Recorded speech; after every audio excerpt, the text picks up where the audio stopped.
अस्सलाम वालेकुम। मेरा नाम मोहम्मद वकार अतीक है और मेरा ताल्लुक कनेक्ट रियल एस्टेट से है। मंडी एक्सप्रेस वे से वापसी पे हूँ। DHCT गया हुआ था, वीडियो नहीं बना सका unfortunately. I am really sorry for that. वापसी में मुझे ख्याल आया कि वीडियो बना लेनी चाहिए। कायदाबाद के फ्लाईओवर पे ही हैं और जो फ्लाईओवर हम सोचते थे बन जाएगा 4 किलोमीटर, जिस रास्ते से नीचे से गुजर के मुझे पूरा पूरा आधा घंटा लगता था, अच्छा ये सारा ही रास्ता अल्हम्दुलिल्लाह कंप्लीट है। फिनिशिंग का काम चल रहा है और ये बात समझ लीजिए कि फिनिशिंग का काम अप्रोक्सीमेटली देखा जाए तो इन दोनों रास्तों में ज़्यादा काम नहीं रह गया। लेफ़्ट साइड वाले जो वापसी जाने वाला रास्ता है, यानी कि DHCT से DHE जाने वाला रास्ता, उसकी एक कारपेटिंग बाकी थी। वो पूरी की पूरी कारपेटिंग ये लोग कर चुके हैं। अब जब वो कारपेटिंग कर चुके हैं तो उसके बाद जो फ्लाईओवर पे जो जॉइंट्स का काम होना था वो काम स्टार्ट हो चुका है। कायदाबाद पे तकरीबन 70% जॉइंट्स का काम हो चुका है। लेफ़्ट साइड वाला जो कि वो एक बात करूँगा, DHCT से लेके DHA तक जाने वाला जो रास्ता है उसका 70% काम मुकम्मल हो चुका है जॉइंट्स का। एक फ्लाईओवर का तो काम मुकम्मल पूरा हो चुका है 100%, दूसरे वाले का 70% हो चुका है। और इसके अलावा जो मेमन कोट के बाद जो 2 फ्लाईओवर्स हैं उसमें से भी दोनों फ्लाईओवर्स के जॉइंट्स का काम बाकी है। का रोड की कारपेटिंग होनी थी, वो रोड की कारपेटिंग भी हो चुकी है। जॉइंट्स का काम मुकम्मल होगा उसके बाद ये जैसे ही हमारी जो ये लाइंस डली हुई हैं, ये तीनों लाइंस डलेंगी और फिर उसके बाद समझ लीजिए कि काठौर तक पूरा का पूरा रास्ता कंप्लीट हो जाएगा। मुझे अल्लाह की इजाज़त से उम्मीद है ईद से पहले पहले, बकरा ईद से पहले काठौर तक का सारा काम मुकम्मल हो जाएगा। इवन दो जो ये लाइट आपको पोल्स नज़र आ रहे हैं, इस पोल में जो लेफ्ट साइड वाली जगह है उन पोल्स के ऊपर लाइट्स भी लग चुकी हैं। लाइट्स भी मेरे दोस्त ने प्रोवाइड की हैं, तो उसका भी मुझे पता है तकरीबन 250 के करीब लाइट्स वो लेके गए हैं। उसके अलावा मदार से ले रहे हैं। और इसके अलावा काठौर वाले फ्लाईओवर की क्या पूछ रहे हैं भाई, बहुत तेज़ी से काम चल रहा है, 24 घंटे काम हो रहा है। और समझ लें कि सब जगह गार्डर्स रख दिए गए हैं। गार्डर्स में भी तकरीबन 60% जगह पे छत की भराई भी हो चुकी है। जो रोड का डिवाइडर होता है वो भी बन चुका है। वहाँ पर फ्लाईओवर कितनी तेज़ी से काम हुआ, आप यकीन नहीं करेंगे, मैंने इतनी तेज़ी से फ्लाईओवर का काम अपनी ज़िंदगी में कभी नहीं देखा। क्योंकि AA जो है वो कंपनी है, जो इस्लामाबाद की कंपनी है फ्लाईओवर बनाती है, उनकी एक्सपर्टीज है, उन्हीं को अप्रोच किया गया कि वो आए और इस काम को मुकम्मल करें टाइम पे आके ना, टाइम लाइन पे।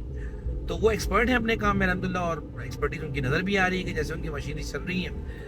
तो उस पर मैं गया था ऊपर वीडियो बनाने के लिए, लेकिन अनफॉर्चुनेटली मुझे फ्लाईओवर पे कुछ ऐसी एक्टिविटी नज़र आई कि मुझे वहाँ गाड़ी रोकना बेहतर ही लगा।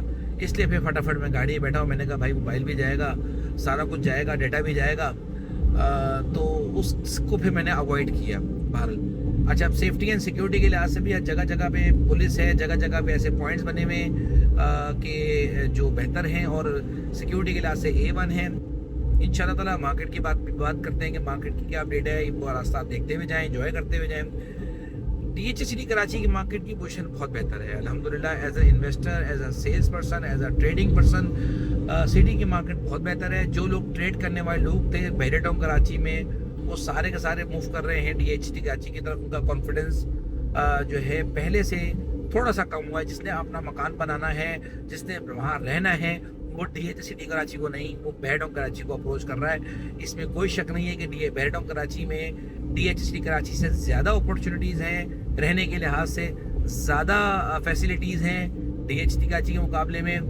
इवन दो DHCT कराची में मस्जिद भी है, होटल भी है, वर्टो 5 बहुत अच्छा होटल बना हुआ है। जब भी आप वहाँ जाएँ, वहाँ का खाना खाएँ, आप जिनसोए को भूल जाएंगे। लोग कहते हैं ना जिनसोए नहीं है DHCT में, तो वर्टो 5 जाओ, आप जिनसोए को भूल जाओगे। ऐसा चाइनीज़ खाना है, ऐसे इंजॉयमेंट वाला खाना है। चाय पियो, पराठा खाओ, इंजॉय करो वहाँ पर जाके यार। उसके बाद फिर फार्म हाउस की गलियाँ जाके देखो। फार्म हाउस की गलियों के बाद जितनी 2-2 हज़ार गज की इन्होंने जो प्रेशर 3 के जो प्लॉट हैं, उनकी जो बाहर की सड़कें, उनसे बहुत बेहतर फार्म हाउस की लोकेशन है, बहुत बेहतर डेवलपमेंट है उसकी, बहुत बेहतर काम है। तो वो भूल जाएंगे आप लोग सारे ना। लेकिन बहरहाल फिर भी बहरे टाउन कराची को हम DHCT कराची से मुकाबला नहीं कर सकते। ज़्यादती है। ज़्यादती इसलिए है कि बहरे टाउन कराची ने 10 लोगों से एक प्लॉट के पैसे लिए, और वो भी 17 लाख का प्लॉट बेचा। यानी कि उन्होंने 125 गज का प्लॉट बेचा है 1 करोड़ 17 लाख का। एक मिसाल दीजिएगा, अब वो 1 करोड़ 17 लाख लेकर उसकी डेवलपमेंट कर रहा है, जबकि डीएचटी कराची ने एक प्लॉट को सिर्फ एक दफा बेचा है। सही है, उसने नंबर ऑफ टाइम्स नहीं बेचा वहां पर। तो वो जो बेचा है उन सबको चीजें मिली हैं, उनको डेवलपमेंट भी है, सारा कुछ है। तो वो उसने लिया है 3-3.5 लाख रुपए टोटल। तो एक 3.5 लाख के अंदर डेवलपमेंट होना और 1 करोड़ 17 लाख लेके डेवलपमेंट होना जमीन आसमान का फर्क है। फिर प्राइवेट बिल्डर है और उसने बेइंतहा अच्छा काम किया, इसमें कोई शक नहीं है। उसने अगर वो ना होता मिसाल के तौर पे, तो शायद हमें इस चीज़ की समझ भी ना होती कि भाई डेवलपमेंट एक्चुअली क्या होती है। हमने तो ऐसी सड़कें, ऐसी रोड्स, ऐसी डेवलपमेंट ज़िंदगी में कभी देखी ही नहीं थी, क्योंकि हम रिहायशी कराची के थे। तो दुबई तो ऐसी घूमने फिरने जाना आना होता था, वहाँ रहते तो थे नहीं। तो वो गलियाँ हमने कराची में नहीं देखी हुई थी, तो वो जब हमने देखी तो हमने एंजॉय किया।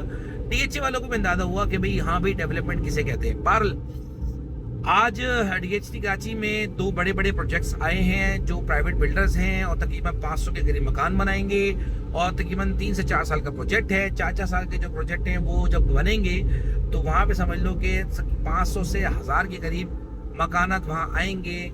और इसके साथ साथ एयर वाई लगूना है, एयर वाई लगूना पे भी डेवलपमेंट का काम चल रहा है। कुछ वहाँ मसले मसाइल हैं, वो इंशाल्लाह डीएचए लगा हुआ है उस मसले को हल करने के लिए। और इसके अलावा रिहाइश मुझे 4-5 सालों में आती हुई दिख रही है डीएचटी कराची में। और बैरिडोम कराची से डीएचटी कराची कम से कम भी 5 साल पीछे होगा। और जबकि पहले लॉन्च हुआ था, उसके बावजूद मैं आपसे कहूँगा कि 4 लाख रुपए लेके डेवलपमेंट करना और 1 करोड़ 17 लाख लेके डेवलपमेंट करना, 125 की मैंने आपको मिसाल दी कि हर प्लॉट को बैरिडोम कराची 10 दफा बेचा हुआ, तो उसकी मिसाल हम नहीं ले सकते। जो बिल्डिंग लोगों ने, AQ बिल्डर ने, अबुल कासिम और ने बिल्डिंग बनाई हुई है, उसकी डेवलपमेंट होने के बावजूद भी भाई उसको बिजली नहीं प्रोवाइड कर रहे। तो ऐसी डेवलपमेंट का क्या फायदा जो हवा में हो और आप उसको बिजली प्रोवाइड ना कर सकें। जिना में ऐसे बहुत सारी बिल्डिंग्स हैं जो बिल्डिंग तो बन गई लेकिन वहाँ ट्रांसफर नहीं खुले, वहाँ बिजली नहीं है। वहाँ हमने देखा है कि 10-10 साल हो गए, 5-5 साल हो गए, लोग जनरेटर के ऊपर जिना एवेन्यू को बना रहे हैं। तो ये वो बातें हैं जो बैरिडोम के अपने मसले मसाइल हैं, उसको आप कंपेयर नहीं कर सकते डीएचटी कराची के साथ, ना करना चाहिए, ना कोई मुकाबला है। ये बात जरूर है कि जिसने अपना मकान बनाना है हिल्स में, प्रश्न 4 में, 27A में, प्रश्न 27 में, 10B में, वो उनके लिए बैरिडोम कराची से अच्छी कोई जगह नहीं है। बिल्कुल कोई जगह नहीं है, कोई मुकाबला ही नहीं है। येलो जोन का प्लॉट आपको 1 करोड़ 50 लाख का मिलता है, 27A का प्लॉट आपको 1 करोड़ 10 लाख का मिलता है, कोई मुकाबला ही नहीं है। फिर आपको मुझे अच्छी तरीके से याद है कि जब मैंने 1 करोड़ 80 लाख का 27A बेचा था ना, तो मैंने उसी वक्त मैंने 1 करोड़ 80 या 90 लाख रुपए का 5D का प्लॉट बेचा था 1000 गज का। सोचिए आप। तो ये 2024 और 2023 की बात होगी। बाद में मैं देख भी लूंगा कि मेरे पास कॉपी में लिखा हुआ कहाँ है। तो मेरे पास जो डाटा है उसके डाटा के मुताबिक तो बैरिडोम का रेट तो डीएचटी कराची की प्रॉपर्टी से बहुत ज्यादा हुआ करता था।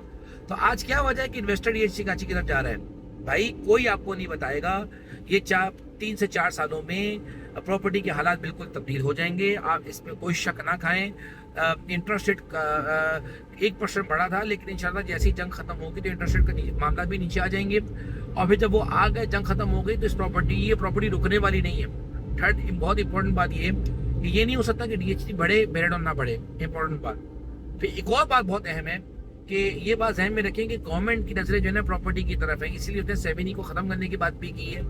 उनकी ख्वाहिश नहीं होती तो ये 7E खत्म भी ना होता, ये आता भी ना फैसला। उसके अलावा टैक्स कम करने की बातें हो रही हैं। इस बिना पे मार्केट नहीं चल सकती कि 7E नीचे आ जाए, खत्म हो जाए या इंटरेस्ट रेट कम हो जाए। इस बिना पे सेंटीमेंट तो पॉजिटिव होता है, लेकिन ये वो चीजें नहीं जो ड्राइव करें मार्केट को कि मार्केट बढ़ जाए। समझ रही मेरी बात को? जिस तरह से डीएचए फेज 8 की मार्केट ड्राइव कर रहा है एंड यूजर जिसने अपना मकान बनाना है, are you getting my point? इसी तरह से डीएचटी कराची को ड्राइव कर रहा है मलिर एक्सप्रेसवे कि जिसने एंड यूजर को वहां अट्रैक्ट करना है और वहां पे अपनी रिहाइश के लिए लोगों को अट्रैक्ट करना है कि 5 साल में अपने लिए वहां मकान बनाए। Are you getting my point? तो ड्राइव वो करेगा और सेंटीमेंट बीच में छोटे छोटे पॉइंट, छोटी छोटी न्यूज ऐसी आएंगी जो कि उस मार्केट को पुश करेंगी कि ठीक है अभी चलते रहो, ये मार्केट गायब नहीं हुई है, जैसे जैसे न्यूज आती रहेगी मार्केट चलती रहेगी। लेकिन ऐसा नहीं है कि 7E की वजह से मार्केट चले, टैक्स 1-2% नीचे आ जाए उसकी वजह से मार्केट चले। एक्चुअली जो मार्केट को ड्राइव कर रहा है वो मलिर एक्सप्रेसवे कर रहा है, क्योंकि ये बहुत बड़ा गेम चेंजर है। आधे पौने घंटे के अंदर आप डीएचटी कराची पहुंच जाए, आधे पौने घंटे के अंदर आप नॉर्थ नाबाद ना पहुंच सकें, सोचो कितनी बड़ी तब्दीली होगी। जज़ाकल्लाह खैर।